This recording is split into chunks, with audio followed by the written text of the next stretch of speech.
Hello दोस्तों, कैसे हैं आप सब। आशा करता हूँ कि सब अच्छा ही होगा। दोस्तों, क्या आपने कभी सोचा है कि आदमी सोने के बाद सपने क्यों देखता है? क्या सपनों का कोई अर्थ भी होता है? क्या सपने सच भी होते हैं या फिर ये सब सिर्फ हमारे दिमाग की कोरी कल्पना मात्र है? वैज्ञानिकों की माने तो सपने शारीरिक विकारों, गलत खान पान और दिन भर सोचने विचारने की वजह से ही आते हैं। उनका यह कहना कुछ हद तक सही भी है। दोस्तों, भारत में कई सदियों से स्वप्न फल के कई ग्रंथ पाए गए हैं।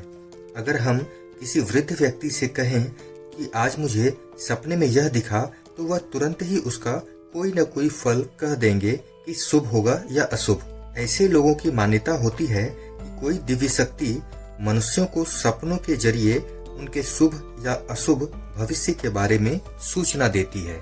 आज हम लोग 11 ऐसे व्यक्तियों के सपनों के बारे में जानेंगे जिन्होंने अपने भविष्य में होने वाली घटना को सपने में देख लिया था। नंबर 1, गौतम बुद्ध का प्रसिद्ध किस्सा। एक किस्सा गौतम बुद्ध का है। गौतम बुद्ध के जन्म से पहले उनकी माँ को सपने में एक सफेद हाथी अपनी सूंड में एक सुंदर कमल का फूल लिए आते हुए दिखा और यह हाथी बादलों के रूप में बदलकर उनकी कोख में चला गया। जब सुबह हुई तो बुद्धा की माता ने राजा शुद्धोधन को सपने के बारे में बताया। फिर राजा ने दरबार में ज्योतिषियों को बुलवाया और उनसे इसका सही अर्थ बताने को कहा। सभी ज्योतिषियों ने कहा यह महान सन्यासी बनेगा और दुनिया को नया धर्म देगा, और अगर यह सन्यासी नहीं बना तो यह एक महान चक्रवर्ती सम्राट बनेगा। राजा ने सिद्धार्थ को सभी सुख दिए ताकि वह कभी सन्यास का न सोच ले। लेकिन एक दिन रात में सिद्धार्थ महल छोड़कर जंगल की ओर चल दिए और फिर कुछ सालों बाद यही सिद्धार्थ गौतम बुद्धा के नाम से प्रसिद्ध हो गए और आज हम सब इन्हें जानते हैं। नंबर 2, अब्राहम लिंकन की मौत का किस्सा। इतिहास में और धार्मिक ग्रंथों में कुछ ऐसे सपनों का विवरण मिलता है जिनको सभी विवेकशील व्यक्तियों ने रहस्यपूर्ण माना है। ऐसी ही एक सबसे महत्वपूर्ण और आश्चर्यजनक घटना अमेरिका के महान राष्ट्रपति अब्राहम लिंकन की हत्या की भी है। इस घटना में एक बहुत खास बात यह हुई थी कि हत्या के 2 दिन पहले ही लिंकन ने एक सपना देखा था कि उनकी हत्या कर दी गई है। उनके मन में इस सपने का ऐसा असर हुआ था कि उन्होंने दूसरे ही दिन अपने जीवनी लेखक को बुलाया और अपने सपने के बारे में लिखने को कहा, जो कि इस तरह था। लिंकन ने बताया था कि उस रात को मैं एक पत्र की प्रतीक्षा में देर रात तक जागता रहा। तभी मुझे नींद लग गई और मैं सो गया। फिर मुझे नींद में सपने में ऐसा महसूस हुआ जैसे मेरे चारों तरफ बड़ा सन्नाटा छाया हुआ है। तभी मैंने किसी के रोने की आवाज सुनी। ऐसा लगता था बहुत से लोग रो रहे हैं। मैं अपना बिस्तर छोड़कर सीढ़ियों से नीचे उतर गया और चारों तरफ घूमकर देखने लगा। दुख भरी रोने की आवाज ने वातावरण के सन्नाटे को भंग कर दिया था, लेकिन वह सभी मुझे दिखाई नहीं दे रहे थे। तभी मैं एक कमरे से दूसरे कमरे की ओर गया। मैंने वहां देखा कि एक मंच पर सफेद कपड़ों में लिपटा हुआ एक शव रखा है और उसके चारों ओर सैनिक खड़े हैं। शव का चेहरा ढका हुआ था। मैंने एक सैनिक से पूछा, व्हाइट हाउस में किसकी मृत्यु हो गई है? तभी सैनिक ने उत्तर दिया, राष्ट्रपति की। कहने की आवश्यकता नहीं है दोस्तों कि इसके बाद 14 अप्रैल 1865 को लिंकन की गोली मारकर हत्या कर दी गई थी। इस घटना को सुनकर कई लोग चौंक गए थे। नंबर 3, वार्ड डफरिन की जान बची। अब्राहम लिंकन की तरह वार्ड डफरिन भी एक ऐतिहासिक पुरुष थे। एक बार आयरलैंड में जब वह अपने किसी दोस्त के घर पर ठहरे थे, तब उन्होंने सपने में देखा कि वे किसी जंगल में जा रहे हैं और उन्हें किसी के कराहने की आवाज सुनाई पड़ रही है। वे तेजी से आगे बढ़े और देखा कि एक व्यक्ति पीठ पर बड़ा सा संदूक लादकर जा रहा है। डफरिन ने जोर से आवाज देकर पूछा, इस बॉक्स में क्या है? वह व्यक्ति उनकी तरफ मुड़ा तो उसका चेहरा इतना विकराल और डरावना था कि लॉर्ड डफरिन अपनी जगह चुपचाप खड़े रहे। इतने में वह व्यक्ति अदृश्य हो गया। इधर डर के कारण उनकी नींद खुल गई, लेकिन फिर भी वे उसकी भयंकर सी सूरत को भूल नहीं सके। कुछ समय बाद डफरिन को राजदूत बनाकर फ्रांस भेजा गया। वहां एक दिन उनको होटल में किसी राजनीतिक सम्मेलन में भाग लेने जाना पड़ा। जब वे ऊपर की मंजिल में जाने वाली लिफ्ट के पास पहुंचे तो यह देखकर दंग रह गए कि जो भयंकर सी शक्ल वाला व्यक्ति उन्होंने सपने में देखा था वही उस लिफ्ट को चला रहा है। वे तुरंत होटल मैनेजर के पास जाकर उस लिफ्ट मैन के बारे में पूछताछ करने लगे। इतने में ही वह लिफ्ट मकान की 5वीं मंजिल पर पहुंचकर टूटकर गिर पड़ा और उसमें सवार सभी व्यक्तियों की मृत्यु हो गई। इस सपने की वजह से वाट डफरिन की जान बच गई। इसके बाद यह घटना चारों ओर फैल गई और सभी समाचार पत्रों में भी इसका मुख्य रूप से उल्लेख किया गया था। नंबर 4, टाइटैनिक जहाज का डूबना। श्री रिटेल ने अपनी एक किताब पर्सनालिटी ऑफ मैन में एक ऐसे ही सच होने वाले सपने के बारे में बताया है। इंग्लैंड का बहुत प्रसिद्ध नया जहाज टाइटैनिक अपनी पहली यात्रा पर अमेरिका जा रहा था। इंग्लैंड के एक सज्जन ने 22 मार्च 1912 को उसका एक टिकट खरीदा, पर जहाज के रवाना होने के 10 दिन पहले उन्होंने सपने में देखा कि जहाज का एक सिरा ऊंचा उठ गया है और उसके यात्री आसपास तैर रहे हैं। दूसरी रात को भी यही सपना उन्हें दिखाई दिया। वे इस समय न्यूयॉर्क से समाचार आने की राह देख रहे थे। फिर वहां से पत्र आया। उन्होंने समझ लिया कि अभी वहां जाने की इतनी जल्दी नहीं है और वह फिर बाद में सफर पर जाएंगे, तो उन्होंने टाइटैनिक के टिकट को वापस कर दिया। टाइटैनिक इंग्लैंड से 10 अप्रैल 1912 को रवाना हुआ और 15 अप्रैल को डूब गया। उसके 700 यात्री उसी रात को डूब मरे। जब जहाज डूबने की खबर उस सज्जन को मिली तो वह बड़े चकित हुए और फिर उनकी यह खबर समाचार पत्रों में भी छापी गई थी। नंबर 5, सपने में शादी की सूचना मिलना। आई हैव नो वर्ड्स नामक मनोविज्ञान के ग्रंथ में श्रीमती नाडिन डोरिस महिला की एक अद्भुत घटना छपी है। वह अपनी शादी के संबंध को लेकर काफी परेशान रहती थी। एक रात को उन्होंने सपने में देखा कि वह अपने कमरे में बहुत से लोगों के साथ खड़ी है। तभी अचानक फोन की घंटी बजती है। बात करने पर किसी ने शादी का प्रस्ताव दिया। नाडिन डोरिस ने हाँ कर दी और वहीं पास खड़े लोगों को शादी में आने का निमंत्रण भी दे दिया। सुबह नींद खुलने पर वह इस सपने पर बहुत हंसी और सोचने लगी कि सच में यह सपना फ्रायड के सिद्धांत की पुष्टि करने वाला था।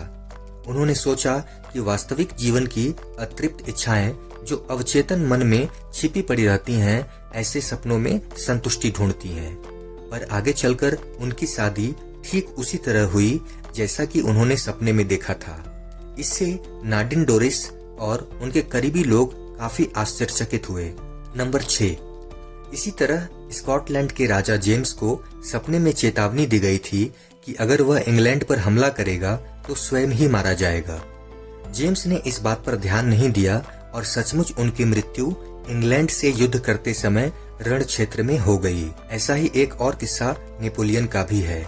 नेपोलियन जब सेंट हेलेना में कैद था तब किसी ने उन्हें सपने में कहा था कि तुम्हारी मृत्यु इस तारीख को हो जाएगी। वह बताते हैं कि नेपोलियन की मृत्यु ठीक उसी दिन हुई जैसा कि उन्होंने सपने में देखा था।